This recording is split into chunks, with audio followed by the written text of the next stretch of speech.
이렇게 지난 타깃주 확인해 봤습니다. 그렇다면 오늘의 용의주들은 과연 어떤 종목일지 하나씩 검거해 보도록 하겠습니다.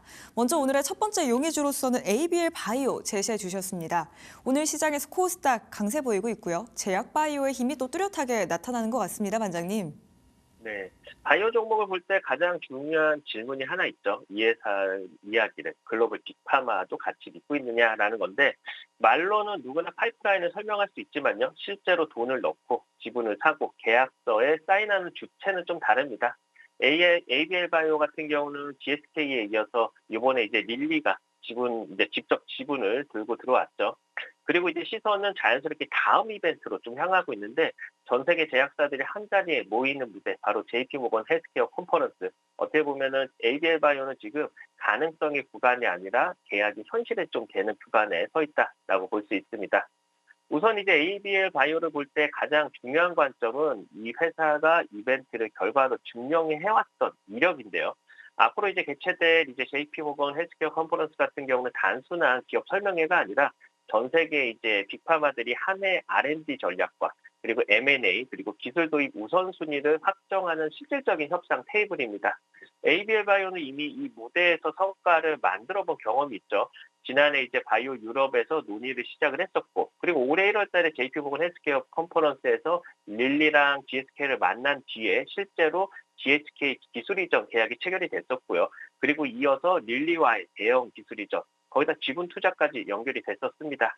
즉, 이 회사는 JP모건 헬스케어 컨퍼런스가 이제 기대만 씌우는 행사가 아니라 계약이 현실화되는 분기점으로 작동해왔다는 점이 우리가 중요하게 봐야 될 것 같습니다.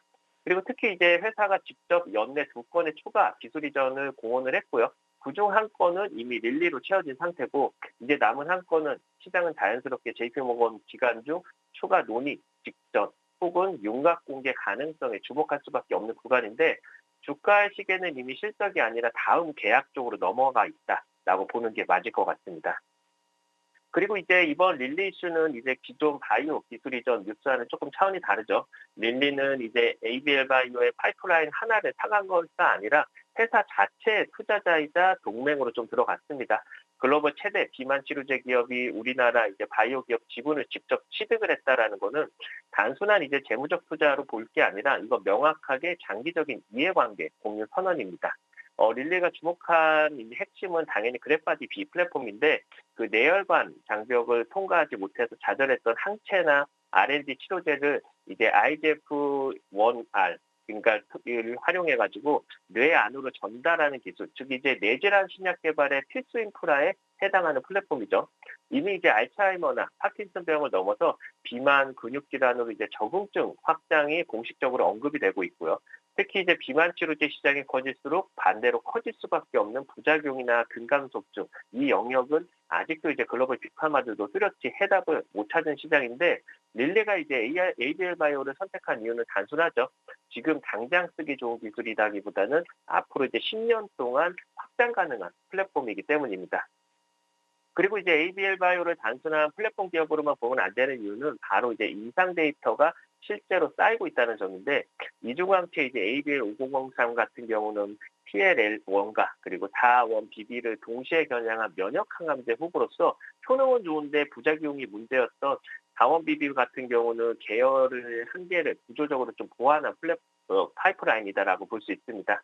이번 유럽 종양학회에서 공개됐었던 데이터가 의미 있는 이유도 분명히 명확한데 투여 기간을 2주에서 6주로 늘려서 이제 약물 노출을 줄였음에도 어떻게 보면은 질병 조정률을 이제 58% 넘게 유지를 했고요. 게다가 이제 3등급 이상의 부작용도 15%, 간독성도 5%, 그리고 CRS는 0건. 어떻게 보면 이 수치는 향후 병용요법 확장 가능성을 크게 열어주는 데이터고요. 즉 이제 ABL503은 혼자서 끝나는 약이 아니라 다른 면역 항암제와 결합해서 판을 키울 수 있는 카드다라고 볼 수 있습니다. 결국 이제 ABL 바이오는 기술 이전에서 지분 투자, 거기다 인산 데이터, 이 세 축이 동시에 돌아가고 있는 몇 안 되는 국내 바이오 기업이고 이 구조가 지금 시장에서는 재평가 구간에 들어왔다는 점이 중요할 것 같습니다. 차트를 보시면은 11월 달에 이제 기술 이전 이슈가 붙어지면서 한 차례 강한 상승이 나왔습니다. 최근 조정이 나타나주는 모습이었지만 사실 조정 폭도 크지도 않았고요. 그런 사이에 외인 기관의 저가 매수세는 강력하게 계속 들어와주는 모습을 확인을 할 수 있었는데 JP모건 헬스케어가 다가올수록 상승폭은 더 확대될 수 있고요. 오늘도 강세름 나타내주니까 22만 원 돌파 이후에 25만 원까지도 올라가줄 수 있을지 확인이 필요할 것 같습니다. 정리해보면은 바이오 주식은요, 늘 두 부류로 좀 나뉩니다. 기대만 있는 종목과 그리고 이벤트가 현실화되는 종목. 어떻게 보면 ABL 바이오는 이미 GSK라든가 릴리라는 이름으로 한쪽 문을 열어놨고요. 이제 JP모건이라는 무대에서 다음 문을 열 준비를 하고 있습니다. 오늘의 용의주 ABL 바이오였습니다. 추가적인 기술 이전에 대한 기대가 많고 있는 ABL 바이오입니다. 과연 주가는 22만 원 선 뛰어넘어서 25만 원까지 오를 수 있을지 앞으로 확인해 보시죠. 이렇게 첫 번째 용의주 ABL 바이오였고요. 두 번째 용의주도 제약 바이오 섹터에서 꼽아주셨습니다. 바로 삼천당 제약인데요. 이 종목은 장 초반에 비해서 오후로 가면 갈수록 상승폭이 점점 더 커지고 있습니다, 반장님. 네. 요즘 시장에서 가장 강한 종목들의 공통점이 바로 이야기만 하는 종목이 아니라 실적과 구조가 바뀌는 종목이기도 하죠. 오늘 삼천당제약도 그런데요. 오랜 시간 묵묵하게 의약품을 만들었던 회사가 어느 순간서부터 이제 안과용 치료제라는 확실한 무기를 들고서 주가와 실적 둘 다 방향을 좀 틀기 시작을 했습니다. 우선 이제 삼천당제약의 가장 큰 변화는 옵투스 제약을 인수했던 부분인데 옵투스 제약은 일회용 저만제 국내 1위 업체로서 어떻게 보면 안과용 치료제 분야에서는 사실상 표준에 가까운 기업이죠. 이 인수를 통해서 이제 삼천당제약은 항생제나 순환기 그리고 소화기 치료제 중심 구조에서 안과용 전문 제약사로 정체성을 좀 명확하게 전환을 하고 있습니다. 실적이 이를 증명하는데 3분기 이제 누적 기준 안과용품 매출이 이제 여태까지 현재 누적 1,000억 원을 넘었고요. 전년 대비 14% 이상 성장을 하면서 전체 매출 성장을 사실상 견인을 했습니다. 특히 이제 안과용 치료제는 고령화라든가 만성질환이나 재구매 구조라는 특성을 갖고 있어서 한번 자리를 잡으면은 매출이 쉽게 꺾이지 않는 영역이죠. 그렇다 보니까 삼천당제약의 주가가 최근에 강했던 이유도 이 안정적인 성장 축이 명확했기 때문입니다.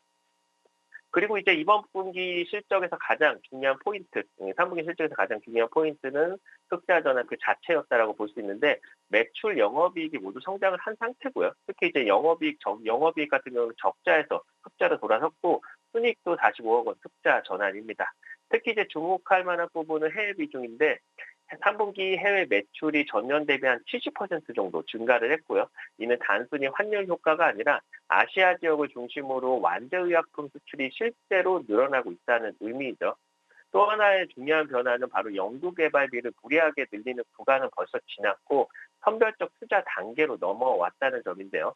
즉 이제 돈만 쓰는 회사에서 돈을 벌면서 R&D하는 회사로 체질이 좀 바뀌고 있는 겁니다. 이런 구조적 변화는요, 주가 바닥을 단단하게 만드는 요소이고요. 그리고 삼천당제약의 옵션 중에 옵션, 바로 경구용 인슐린인데, 최근에 이제 분기 보고서에 이제 경구용 인슐린 임상 일상 관련, 임상 시험용 의약품 생산 비용이 명시가 좀 되었습니다. 이거는 이제 단순히 이제 연구 단계가 아니라 실제 임상 진입을 위한 준비 단계로 좀 해석을 할 수 있는데, 삼천당제약의 핵심은 자체 약물 전달 플랫폼인 에스페스, 그러니까 주사제로만 가능했던 인슐린이나 GLP 계열 같은 치료제를 먹는 약으로 좀 바꾸는 기술인데 경구용 인슐린 같은 경우는 글로벌 제약사들도 수차례 도전했다가 실패한 영역이고요. 그래서 더 의미가 큰 거죠. 만약에 이제 임상 일상이 진행이 된다면은 이건 플랫폼 기술 검증이 시작이 되고 특히 이제 플랫폼 같은 경우는 비만이나 당뇨나 GLP-1까지 확장 가능한 구조이기 때문에 성공 여부와는 무관하게 기술 이전 협상 카드로서의 가치가 좀 살아 있습니다.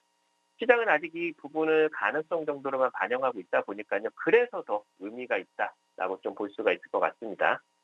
차트를 보시면은 주가는 박스권 조정 흐름을 좀 이어가는 모습인 것 같지만요. 사실은 주가는 저점을 높여가면서 우상향을 만들어내기 위한 초석을 다지고 있습니다. 저점을 높여가면서 박스 돌파를 시도 중에 있고요. 특히 최근에 외인 기관의 매수세가 거의 뭐 정점에 달할 정도로 많이 들어와주고 있는데 이번에 25만 원 돌파 안착이 된다면요. 거기에서 거래 대금까지 좀 대량으로 좀 들어와 줄 필요가 있을 것 같아요.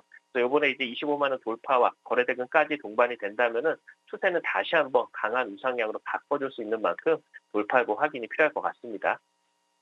정리해보면은 삼천당 제약은 단기 테마다라고 볼 게 아니라요. 막연한 바이오 기대주도 아닙니다. 안과용 치료제라는 확실한 캐시카우, 그리고 흑자 전환으로 확인된 실적 체력, 거기다가 경구용 인슐린이라는 중장기 옵션까지 갖춘 종목이죠. 주가는 이미 다시금 움직이기 시작을 했고요. 회사의 성장 스토리는 아직 끝나지 않았습니다. 오늘의 용의주 삼천당 제약이었습니다. 흑자 전환에 성공한 삼천당 제약입니다. 거래대금 강하게 붙어주면서 주가 25만 원 선 넘길 수 있을지 꾸준히 관찰해 보시죠.